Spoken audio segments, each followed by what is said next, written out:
العالمين والصلاة والسلام على أشرف الأنبياء والمرسلين وعلى آله وأصحابه ومن تبعهم بإحسان إلى يوم الدين أما بعد أعوذ بالله السميع العليم من الشيطان الرجيم من همزه ونفخه ونفثه بسم الله الرحمن الرحيم قال رب اشرح لي صدري ويسر لي أمري واحلل عقدة من لساني يفقهوا قولي وقال عز وجل لقد من الله على المؤمنين إذ بعث فيهم رسولا من أنفسهم يتلو عليهم آياته ويزكيهم ويعلمهم الكتاب والحكمة وإن كانوا من قبل لفي ضلال مبين. بزرگان محترم، نوجوان ساتھیوں، عزیز بھائیوں، پردنشین ماں بہنوں، تمام تعریفیں اس اللہ وحدہ لا شریک کے لیے ہے جو میرا آپ کا اور اس عظیم الشان کائنات کا اکیلا خالق اور مالک ہے۔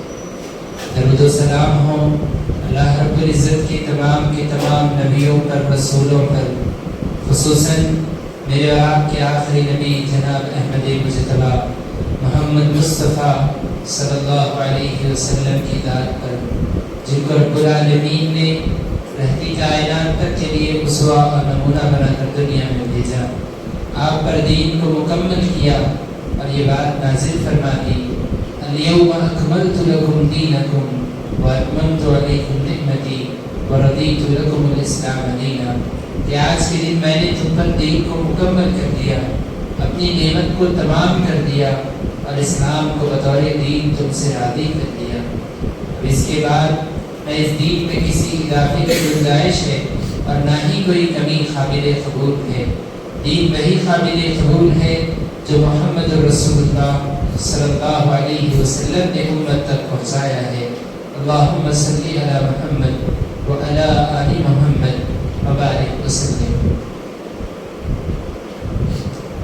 جس دور میں میں اور آپ زندگی گزار رہے ہیں، اس دور میں ہر شخص کو اس بات کا اعتراف ہے، ہر شخص یہ بات جانتا ہے اور مانتا ہے کہ معاشرہ دن بدن بدتر سے بدتر ہوتا چلا جا رہا ہے، معاشرے میں ہر اعتبار سے بگاڑ پیدا ہوتے جا رہا ہے، معاشرہ ہر اعتبار سے بگڑتا چلا جا رہا ہے، خرابی کی طرف، بربادی کی طرف معاشرہ آگے بڑھتا جا رہا ہے، چاہے وہ تعلیمی اعتبار سے ہو، چاہے وہ عبادت کے اعتبار سے ہو، چاہے وہ اخلاقی اعتبار سے ہو، چاہے وہ معاملات کے اعتبار سے ہو، چاہے وہ حقوق کی ادائیگی کے اعتبار سے ہو، چاہے وہ معاملات میں لوگوں کے ایک دوسرے کے جھگڑوں کے اعتبار سے ہو، خون خرابے کے اعتبار سے ہو، امانت میں خیانت کے اعتبار سے ہو،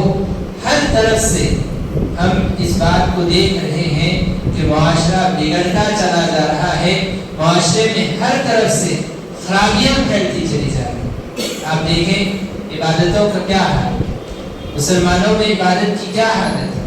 مسلمان مساجد میں جمعہ کے دن بڑی مشکل سے آتے ہیں، باقی ہماری مساجد خالی۔ معاملات کا آپ حال دیکھیں، اولاد کے والدین سے کیا تعلق ہے، اولاد والدین کا کتنا ادا کرتے ہیں، والدین اولاد کی تربیت میں کتنے کامیاب ہیں، اسی طرح بھائیوں بہنوں کے رشتے کتنے کامیاب ہیں، اڑوس پڑوس سے معاملات کتنے صاف ہیں، تجارت کرنے والوں کی تجارتیں دھوکے بازی سے کتنی صاف ہیں۔ یہ ساری چیزیں آپ دیکھتے چلے جائیں اور اس سے آگے بڑھ کر جرائم کا آپ حال دیکھیں، کرائم کا آپ حال دیکھیں، ہر طرف قتل و غارت گیری نظر آ رہی ہے۔ کتنے لوگوں کا پیسہ لوٹ کر اسکیم کر کے بھاگتے چلے جائیں، کتنے لوگ ایسے بھی نظر آتے ہیں کہ جو ہے بدکاری میں مبتلا ہے، لڑکیوں کے ساتھ جو ہے بدکاری جو ہے عام ہوتی چلی جا رہی ہے، شراب عام ہو رہی ہے، جوا عام ہو رہا ہے۔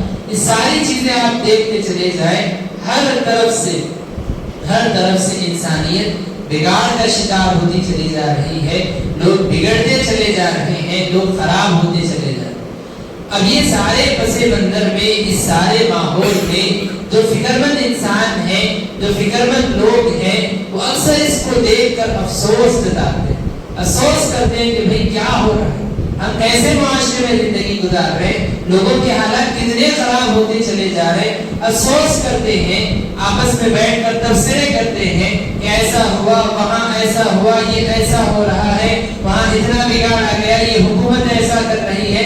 یہ ساری چیزوں پہ بات ہوتی ہے، لوگوں کے دلوں میں فکر ہے کہ لوگوں کی اصلاح ہو، لیکن اصلاح اس لیے نہیں ہو پا رہی ہے، یہ بگاڑ اس لیے ختم نہیں ہو پا رہا ہے کیونکہ ہم جو اصلاح کرنا چاہتے، جو ہم لوگوں کو بہتر بنانا چاہتے ہیں، ہم جانتے نہیں ہیں کہ لوگوں کی اصلاح کیسے کی جائے۔ ہم اصلاح کرنا چاہتے، ہم اس بگاڑ کو برداشت نہیں کر پا رہے، ہمیں یہ خرابیاں برداشت نہیں ہو پا رہی، لیکن ہم جانتے نہیں ہیں کہ اس بگاڑ کو کیسے درست کیا جا سکتا۔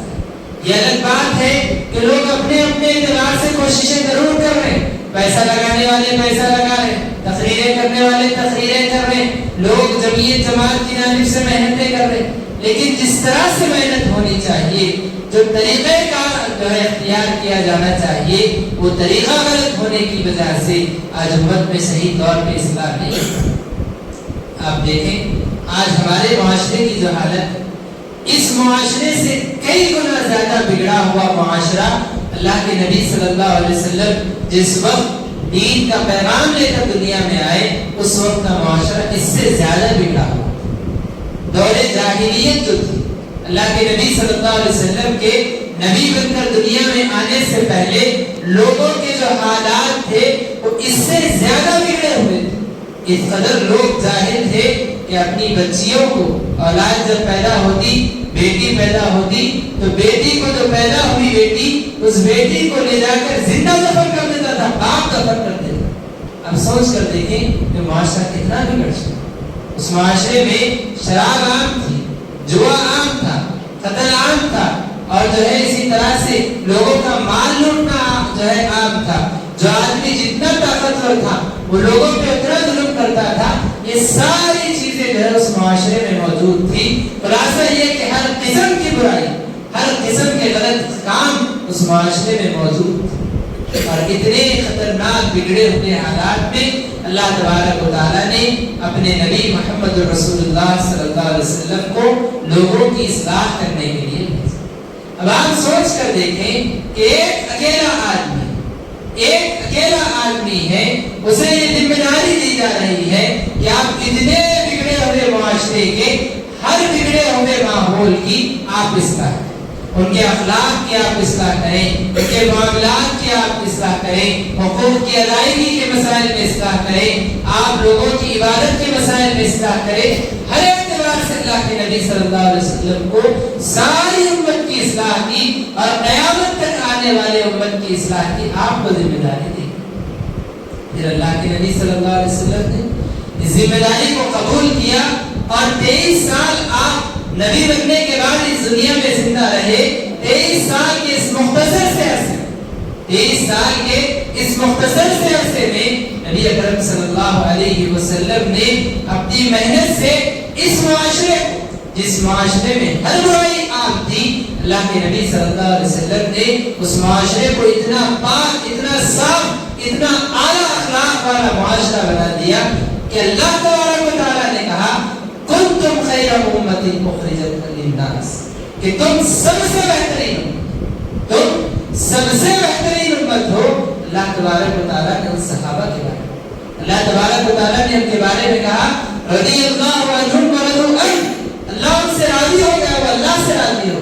اتنا بہترین معاشرہ اللہ کے نبی صلی اللہ علیہ وسلم نے، خود اللہ کے نبی صلی اللہ علیہ وسلم نے کہا خیر القرون قرنی، کہ سب سے بہترین لوگ میرے زمانے کے، وہ لوگ جو نبی کے آنے سے پہلے بدترین قسم کے لوگ تھے، وہ بہترین قسم کے لوگ ہو گئے۔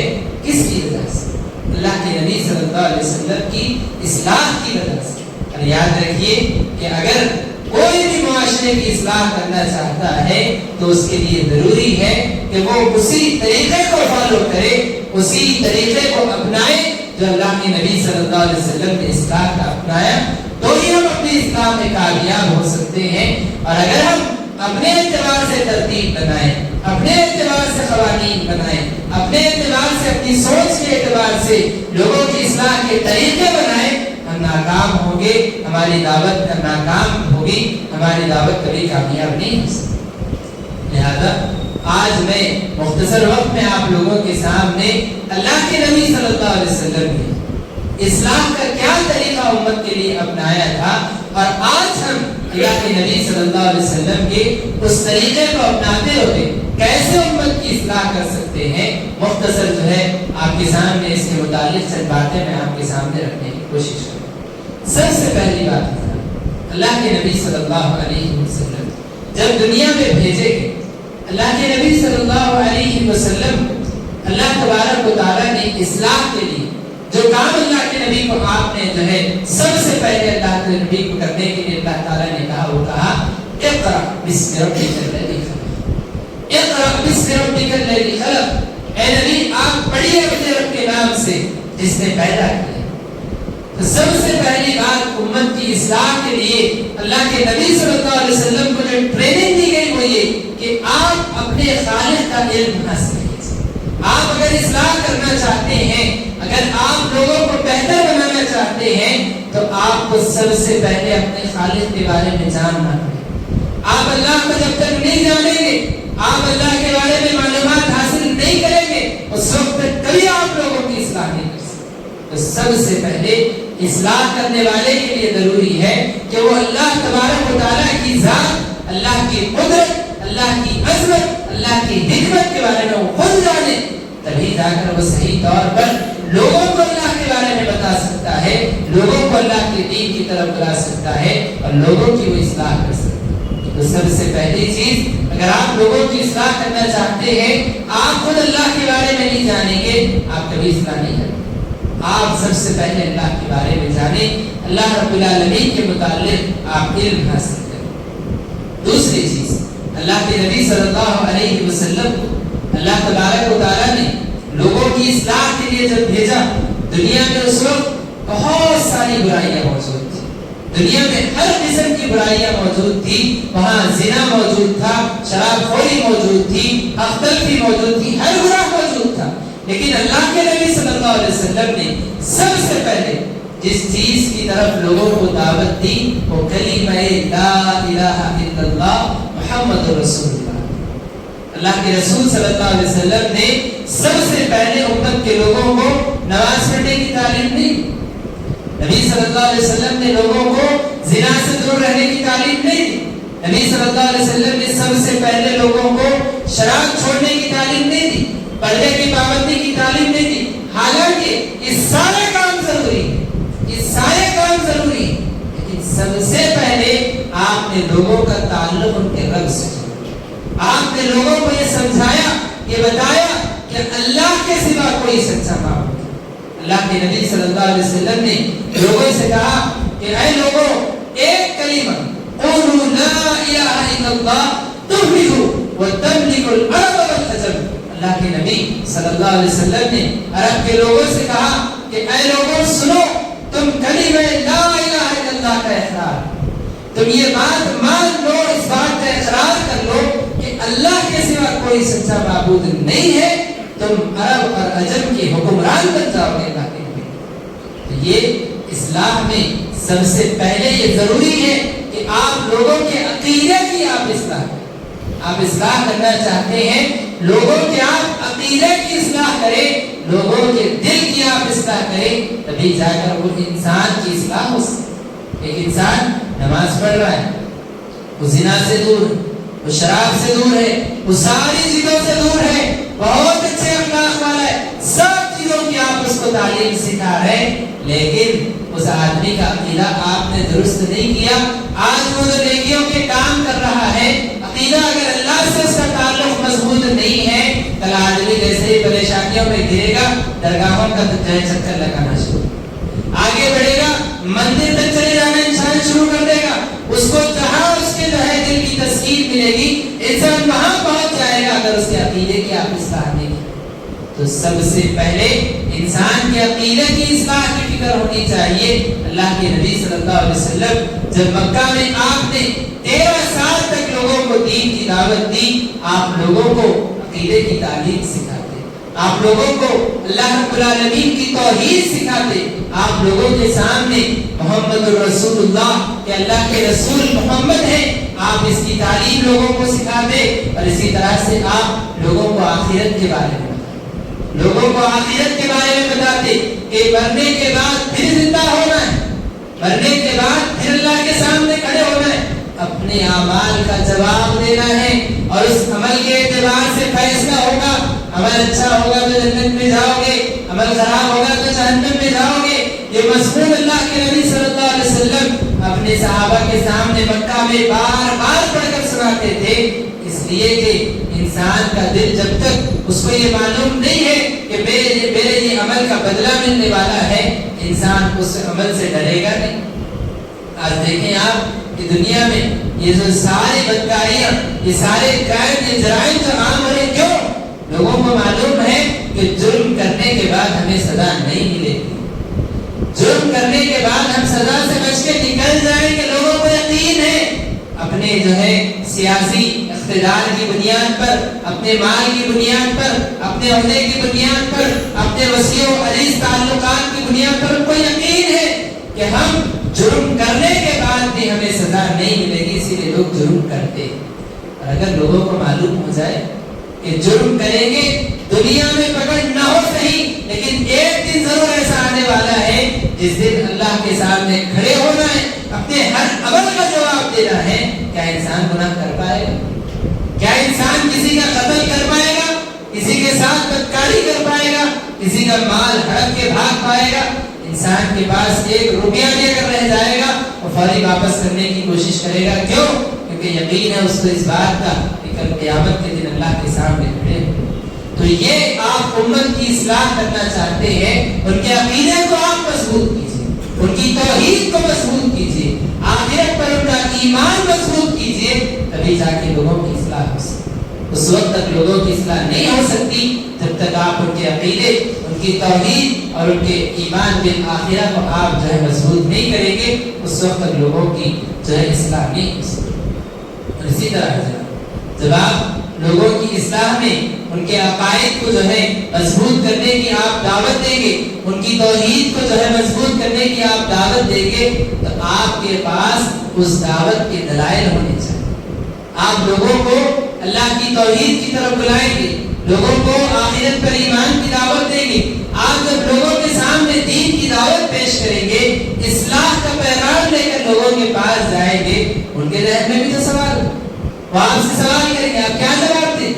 اللہ کے نبی صلی اللہ علیہ وسلم کو اللہ تبارک و تعالیٰ نے کہا قُلْ هَٰذِهِ سَبِيلِي أَدْعُو إِلَى اللَّهِ عَلَىٰ بَصِيرَةٍ أَنَا وَمَنِ اتَّبَعَنِي۔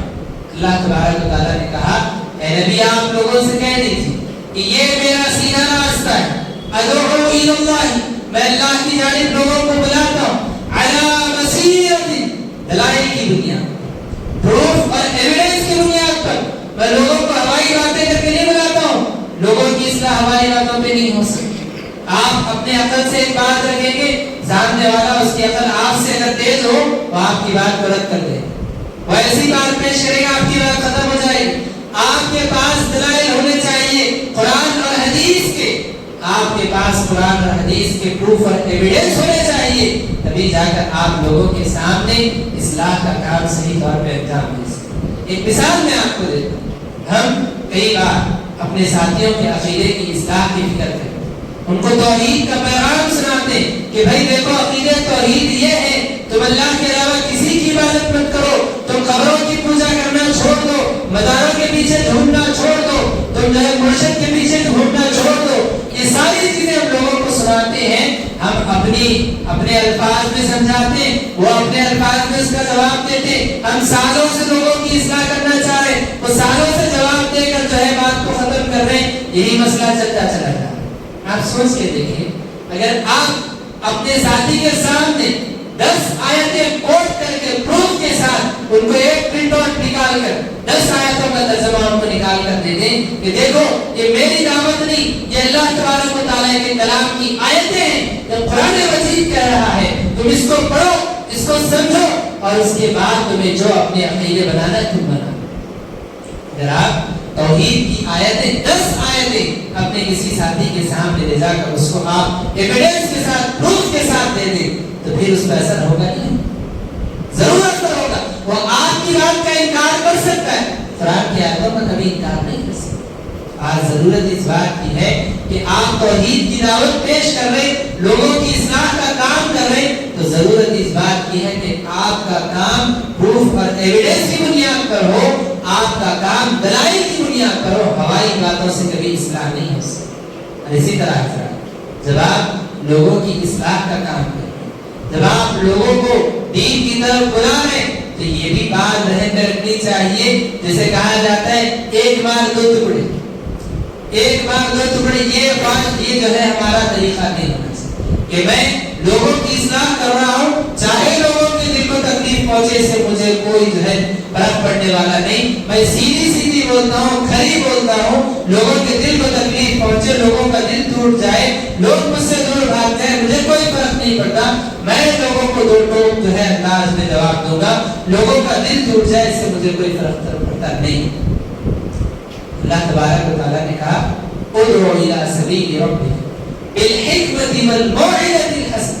اللہ تبارک و تعالیٰ نے کہا اپنے رب کے راستے کی طرف بلاؤ، اپنے رب کے دین کی طرف بلاؤ، بالحکمۃ، حکمت کے ساتھ بلاؤ، والموعظۃ الحسنہ، اور اچھے انداز میں نصیحت کرتے ہوئے بلاؤ، وجادلہم باللتی ہی احسن، اور ان سے اگر تمہیں بحث کرنے کا بھی موقع آئے تو ایسی بحث کرو جو بہتر سے بہتر انداز کی بحث، بہتر انداز سے بحث کرنے کا بھی موقع آئے۔ اپنے اخلاق کی لمٹ کو باہر مت، اپنے اخلاق سے تم باہر مت جاؤ۔ سامنے والا چاہے گالی بکنا شروع کر دے، لیکن تم اخلاق کے ساتھ لوگوں کو جو ہے دین کی دعوت پیش کرو، تو اس کے بعد کیا ہوگا؟ فَإِذَا الَّذِي بَيْنَكَ وَبَيْنَهُ عَدَاوَةٌ كَأَنَّهُ وَلِيٌّ حَمِيمٌ۔ فرمایا اللہ تعالیٰ نے کہ اگر تم اس انداز سے حکمت کے ساتھ، اچھی نصیحت کے ساتھ اگر تم لوگوں کو دین کی دعوت پیش کرو گے، تو وہ انسان جو تمہارا کھلا دشمن تھا، ہو سکتا ہے کہ وہ آدمی کل تمہارا اچھا دوست بن جائے۔ کب ہوگا؟ جب آپ اللہ کے نبی صلی اللہ علیہ وسلم کا دین اللہ کے نبی کے اخلاق کی روشنی میں پھیلائے۔ اللہ کے نبی نے جو حکمت اپنا کر دین کی دعوت کا کام کیا، اگر وہ طریقہ آپ اپنائیں گے تو آپ کامیاب ہوں۔ اللہ کے نبی صلی اللہ علیہ وسلم کی حکمت کا آپ اندازہ لگائیں۔ اللہ کے نبی صلی اللہ علیہ وسلم 13 سال تک مکہ میں لوگوں کو توحید کا پیغام پیش کر، ایک اللہ کی عبادت کا حکم دے، 13 سال تک، ایک دن دو دن نہیں، 13 سال تک۔ اور ہر دن اللہ کے نبی صلی اللہ علیہ وسلم کعبۃ اللہ میں جا کر تہجد کی نماز پڑھ رہے ہیں۔ کعبۃ اللہ میں اللہ کے نبی صلی اللہ علیہ وسلم ہر روز آ رہے ہیں، اور اس کعبۃ اللہ میں 360 بت اندر رکھے ہوئے موجود ہیں، 360 بت اندر رکھے ہوئے موجود ہیں۔ اللہ کے نبی صلی اللہ علیہ وسلم نے کبھی ان بتوں کو ہاتھ نہیں لگایا، کبھی ان بتوں کو اللہ کے نبی نے ہاتھ نہیں لگا۔ اللہ کے نبی صلی اللہ علیہ وسلم نے کبھی ان کو نکال کر نہیں پھینکا۔ اللہ کے نبی 13 سال تک مکہ میں رہے، لیکن کبھی آپ نے ان بتوں کو ہاتھ نہیں لگایا۔ اللہ کے نبی دعوت پیش کرتے رہے، اللہ کے نبی اسلام کا پیغام پیش کرتے رہے۔ اس کے بعد آپ ہجرت کر کے چلے گئے، اور 8 سال ہجری کو جب مکہ فتح کر کے آپ مکہ میں داخل ہوئے، اس وقت آپ کی حکومت مکہ میں جب آ گئی، جب آپ کا تسلط آ گیا، آپ کو کوئی جو ہے آپ کی مخالفت کرنے والا موجود نہیں تھا، لوگ مسلمان ہوتے چلے جا رہے تھے۔ اس وقت جیسے ہی آپ مکہ میں داخل ہوئے، سب سے پہلے کعبۃ اللہ میں داخل، سب سے پہلے کعبۃ اللہ میں داخل ہوئے، اور وہ تمام بتوں کو آپ اپنی چھڑی سے مار مار کر نیچے گرانے لگے۔ تمام بتوں کو پھوڑ کر آپ نے کعبۃ اللہ سے نکال کر باہر کیا۔ یہاں بتانے کا مقصد کیا ہے کہ اللہ کے نبی صلی اللہ علیہ وسلم کی حکمت آپ دیکھیے کہ اللہ کے نبی صلی اللہ علیہ وسلم نے پہلے لوگوں کے دلوں میں بتوں کا جو احترام تھا، بتوں کے ساتھ جو عقیدت تھی، بتوں کے ساتھ جو تعلق تھا، اللہ کے نبی نے پہلے دلوں سے بتوں کو نکال کر باہر کیا۔ اس کے بعد کعبۃ اللہ سے تو لوگوں نے خود ہی بتوں کو باہر نکالا۔ آج ہم لوگوں کو دین کی دعوت پیش کرتے ہیں، بسا اوقات ہمارے لہجے میں ایسی سختی ہوتی، ہم بات شروع کرتے ہی ہیں اس انداز سے کہ تم تو کافر ہو، تم تو مشرک ہو، تمہارا تو کوئی عمل قبول ہونے والا نہیں، تمہاری تو نماز قبول نہیں ہونے والی، تمہارا کوئی عمل قبول ہونے والا نہیں، تم اگر مر جاؤ گے تو جہنم میں جاؤ۔ یہ الفاظ اگر آپ اختیار کریں گے، یہ انداز اگر آپ اختیار کریں گے، سامنے والا کیوں آپ کی بات سنے گا؟ آپ کے انداز میں حکمت ہونی چاہیے، آپ کے الفاظ میں اخلاق ہونے چاہیے، آپ بحث بھی کریں تو اخلاق سے لوگوں کے ساتھ بحث کریں، تبھی جا کر آپ لوگوں کی اصلاح کر سکیں۔ اللہ کے نبی صلی اللہ علیہ وسلم کے اخلاق اور اعلیٰ ظرف کا آپ اندازہ لگائیے۔ اللہ کے نبی صلی اللہ علیہ وسلم مسجد نبوی میں اپنے صحابہ کے ساتھ بیٹھے ہوئے، مسجد نبوی وہ مسجد جس مسجد میں اللہ کے نبی امامت کرتے، جس میں اللہ کے نبی نمازیں پڑھاتے، صحابہ اللہ کے نبی کے پاس بیٹھ کے تعلیم حاصل کرتے، اتنی بابرکت مسجد جس مسجد میں ایک نماز کا ثواب 1000 نمازوں کے برابر۔ ایسی عالی شان اور ایسی عظمت والی مسجد میں اللہ کے نبی تشریف فرما ہے، اللہ کے نبی کے صحابہ بیٹھے ہوئے، ایک آدمی مسجد میں داخل ہوتا ہے، ایک کونے میں کھڑے ہو کر پیشاب کرنے لگتا ہے۔ سبحان، آپ اندازہ لگائیں، میں اور آپ اگر اس جگہ ہوتے یہ سوچ کر دیکھیں کہ ابھی اس وقت مسجد میں کوئی بچہ آیا کر جو ہے بڑا آدمی آ کر کونے میں ٹھہر کر پیشاب کرنے لگ جائے، ہم کیا کریں؟ صحابہ فوری اس کی طرف لپکے اور آگے بڑھ کر اس آدمی کو مارنے کے لیے صحابہ تیار ہو گئے۔ اللہ کے نبی صلی اللہ علیہ وسلم نے فوری صحابہ کو پکار کر روکا اور کہا کہ اس آدمی کو اپنی حاجت مکمل کرنے دو، اس آدمی کو اپنی حاجت مکمل کرنے دو۔ اس آدمی نے جب اپنی حاجت مکمل کی، اللہ کے نبی صلی اللہ علیہ وسلم نے ایک ڈول پانی منگوایا، وہاں صفائی کرنے کا حکم دیا، اور اس کے بعد اللہ کے نبی صلی اللہ علیہ وسلم نے اس آدمی کو تنہائی میں لے جا کر سمجھایا کہ دیکھو یہ مسجد اللہ کے ذکر، اللہ کے لیے نماز، اللہ کی عبادت کی جگہ ہے، یہاں گندگی نہیں کی جاتی۔ اس آدمی کو اللہ کے نبی نے سمجھایا، وہ آدمی سمجھ کر اسلام قبول کر کے چلا۔ آپ سوچ کر دیکھیے آج ہمارے مسجدوں کی کیا ہے۔ اگر کوئی جو ہے مسجد میں کوئی غلطی کر دیتا ہے، کوئی نوجوان، کوئی بچہ، ایسی جھڑکی سے اس کے ساتھ بات کی جاتی ہے کہ پھر وہ مسجد کا راستہ ہی بھول جاتا ہے اور مسجد کی طرف آنا ہی چھوڑ دیتا ہے کہ بھائی وہ مسجد میں جائیں گے، کچھ بھی غلطی ہو گئی تو بڑی جھڑکی سے لوگ بات کرتے ہیں۔ وہاں کے لوگوں کے اخلاق اچھے ہیں، اخلاق سے دین پھیلتا ہے، اخلاق سے دین پھیلا ہے اللہ کے نبی صلی اللہ علیہ وسلم کا۔ اگر ہم اپنے اخلاق کے ساتھ لوگوں کو دین کی دعوت نہیں پیش کریں گے، یاد رکھیے ہم اصلاح کبھی نہیں کر پائیں۔ اور اسی طرح سے جب ہم لوگوں کو دین کی دعوت پیش کر رہے ہیں، لوگوں کے سامنے اخلاق اور اصلاح کی بات کر رہے ہیں، تو ضروری ہے کہ بات ہماری نہیں، اللہ کی طرف سے بات وہ ہو جو اللہ تبارک و تعالیٰ نے اپنے کلام میں اصلاح کے لیے لوگوں کے لیے نازل فرمائے۔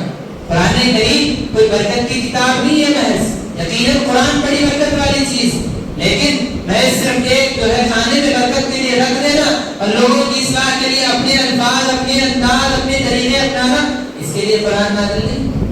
اللہ تبارک و تعالیٰ نے قرآن کے بارے میں کہا ھدی للناس، یہ کتاب لوگوں کی ہدایت کی، یہ کتاب آئی لوگوں کو صحیح راستہ بتانے کے لیے۔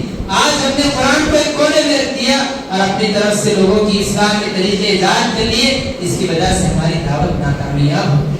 لہذا ہمیں چاہیے کہ جب ہم لوگوں کو اصلاح کا کام کریں تو قرآن کی آیتوں کو لوگوں کے سامنے پڑھ کر سمجھیں، قرآن کی آیتوں کے ذریعے لوگوں کی اصلاح کرنے کی کوشش کریں۔ اللہ تعالیٰ نے کہا لقد من اللہ علی المؤمنین اذ بعث فیہم رسولا من انفسہم یتلو علیہم آیاتہ ویزکیہم ویعلمہم الکتاب والحکمہ۔ اللہ کے نبی صلی اللہ علیہ وسلم کہ سیرت کے جو ہے اصلاح کا طریقہ بتاتے ہوئے اللہ تعالیٰ نے کہا، اللہ تبارک و تعالیٰ نے احسان کیا مومنوں پر، اللہ نے احسان کیا مومنوں پر کہ انہی کے درمیان ان میں سے ایک کو نبی بنایا جو ان پر اللہ کی کتاب کی آیتوں کی تلاوت کر کر کے سنا۔ یتلو علیہم آیاتہ، وہ لوگوں کے سامنے اللہ کی کتاب کی آیتوں کی تلاوت کرتے، ویزکیہم، اور ان کو گناہوں سے پاک کرتے، وَيُعَلِّمُهُمُ الْكِتَابَ وَالْحِكْمَةَ، اور لوگوں کو کتاب اور حکمت کی تعلیم سکھائے۔ اللہ کے رسول صلی اللہ علیہ وسلم جب کبھی لوگوں کو دین کی دعوت پیش کرتے تو اللہ کے نبی صلی اللہ علیہ وسلم لوگوں کو قرآن کی آیتیں سناتے تھے۔ آپ نے مشہور واقعہ سنا ہوگا طفیل بن عمرو الدوسی رضی اللہ عنہ کا واقعہ۔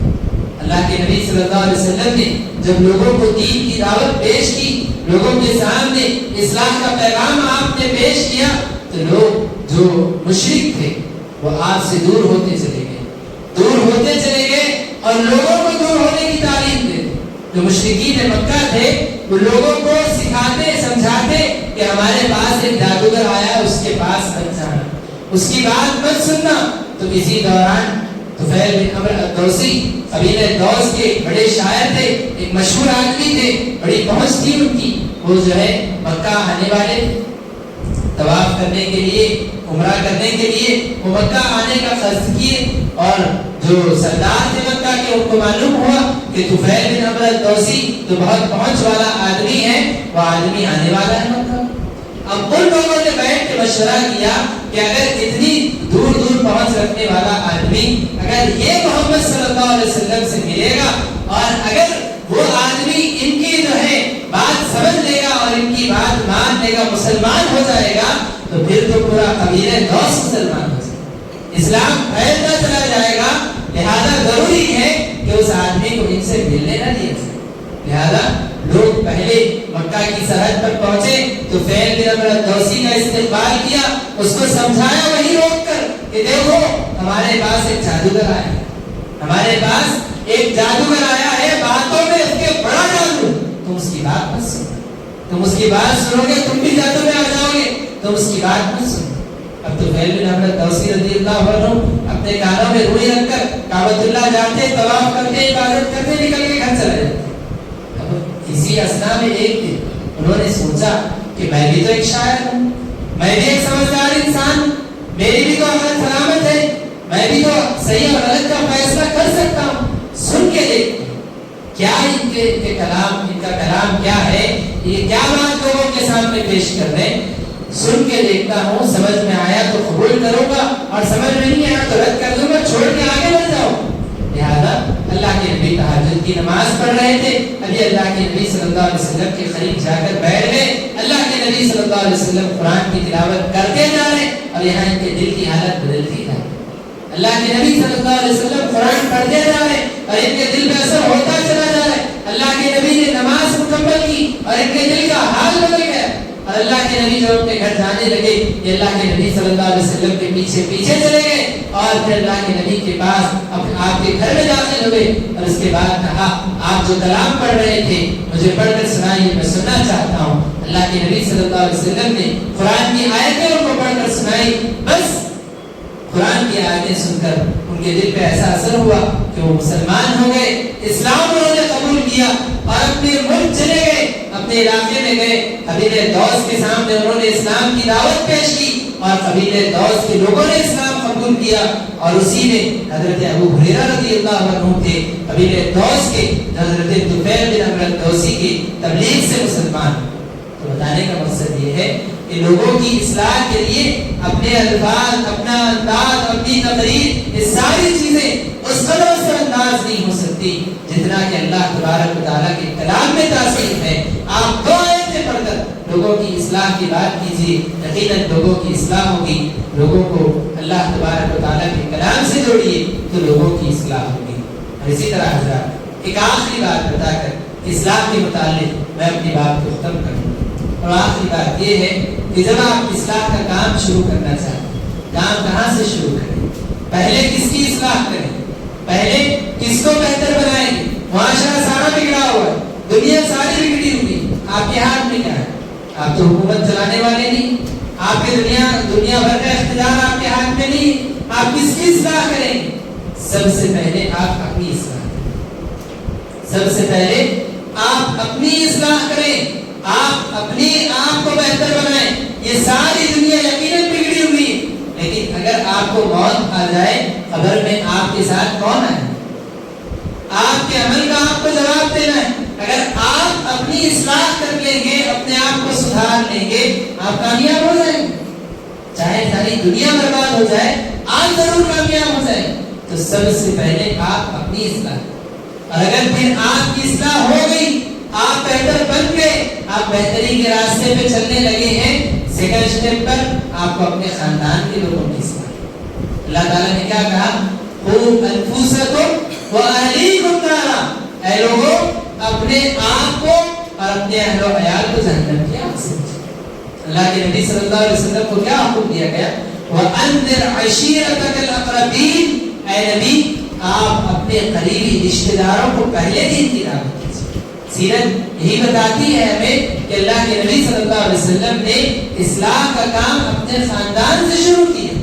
یہ کیا طریقہ اصلاح کا کہ ہم جو ہے بوریا بستر باندھ کر کسی ملک دوسرے ملک کو جا رہے ہیں، دوسرے ملک کے لوگوں کی اصلاح کر رہے ہیں، دوسرے ملک کے لوگوں کے ساتھ بیٹھ کر ان کی اصلاح کی بات کر رہے ہیں، اور یہاں ہمارے گھر میں ٹی وی چل رہی ہے، یا ہمارے گھر میں لوگ نماز کے پابند نہیں، یا ہمارے گھر میں لوگوں کے عقیدے بگڑے ہوئے ہیں، ہمارا خاندان بگڑا ہوا ہے، ہم جا کر لوگوں کی اصلاح کا کام کر رہے ہیں.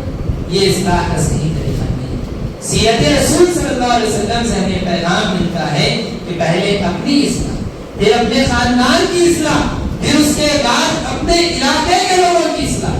آپ سوچ کر دیکھیں، میرے اور آپ سے بڑی ذمہ داری اللہ کے نبی صلی اللہ علیہ وسلم کی.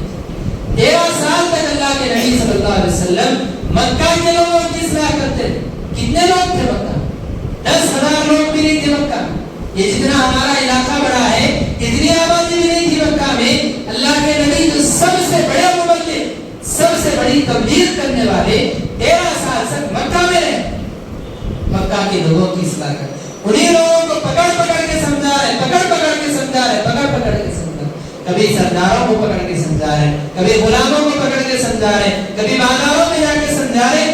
اپنے علاقے کے اللہ کے نبی نے پہلے اصلاح کی کوشش کی. تو پہلے اپنے اہل و عیال کی، پھر اپنے علاقے کی اصلاح کرے، اس کے بعد جائیں آپ دوسرے علاقوں کی طرف. اللہ کے نبی صلی اللہ علیہ وسلم نے جب دیکھا مکہ کے لوگ 13 سال تک اصلاح قبول نہیں کر رہے، اللہ کے نبی نے جن کی اصلاح ہو گئی تھی ان کو لے کر آپ مدینہ پہنچے. مدینہ کے لوگوں کی آپ نے اصلاح، مدینہ کے لوگوں کو آپ نے بہتر بنایا. اس کے بعد جب مدینہ کے لوگ بہتر بن گئے، اللہ کے نبی نے اطراف کے علاقوں کو ٹارگٹ کیا، اور اللہ کے نبی صلی اللہ علیہ وسلم کے دور میں اسلام ساری دنیا میں بھی نہیں پھیلا. آپ نے ایسی مضبوط بنیادوں کے لوگوں کی اصلاح کر دی تھی کہ جس کی بنیاد پر لوگ ساری دنیا میں لوگوں نے اسلام کو پھیلا دیا. تو بتانے کا مقصد یہ ہے کہ طریقہ اصلاح کا کام جو شروع کرنا ہے، پہلے اپنے آپ کو ٹارگٹ کریں، اپنے آپ کی اصلاح کریں، اپنے آپ کی ایک بڑی غلطی ہو، چھوٹی غلطی ہو، اس کو ٹارگٹ کریں، اس کی اصلاح کریں. اس کے بعد اپنے اہل و عیال کی اصلاح کریں. اس کے بعد سارے معاشرے کی آپ اصلاح کی فکر کریں.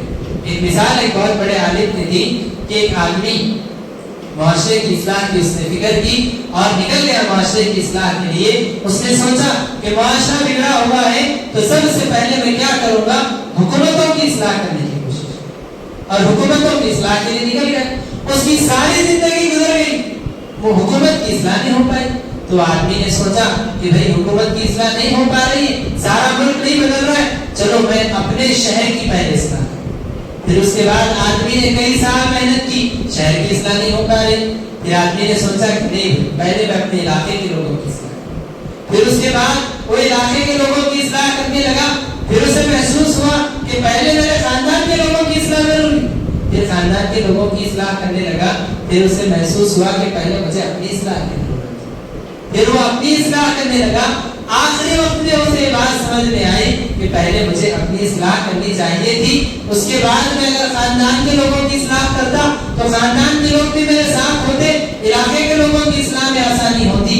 علاقے کے لوگوں کی اصلاح ہو جاتی تو علاقے کے لوگوں کے ساتھ مل کر شہر کی اصلاح ہوتی. شہر کے لوگوں کے ساتھ مل کر سارے ملک کی، پھر ملک کے لوگوں کے ساتھ مل کر ساری دنیا کی اصلاح ہو جاتی. میں نے شروعات ہی غلط کی، اس کی وجہ سے نتیجہ غلط نکلا.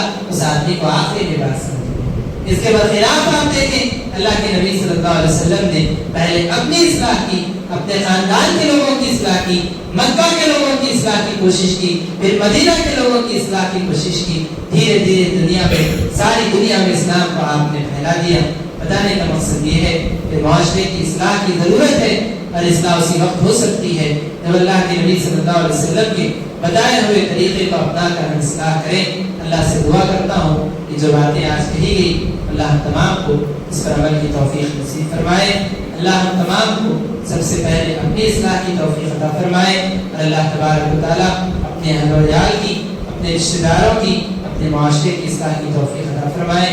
اللہ تبارک و تعالیٰ ہمیں اپنی اصلاح کے ساتھ اللہ تبارک و تعالیٰ کی دین کی معلومات حاصل کرنے کی توفیق عطا فرمائے۔ اللہ ہمیں دلائل کی بنیاد پر لوگوں کے سامنے دین کا پیغام پہنچانے والا بنائے، قرآن مجید کو لوگوں کے سامنے کھول کھول کر سمجھانے والا بنائے۔ آمین۔ وآخر دعوانا الحمد للہ۔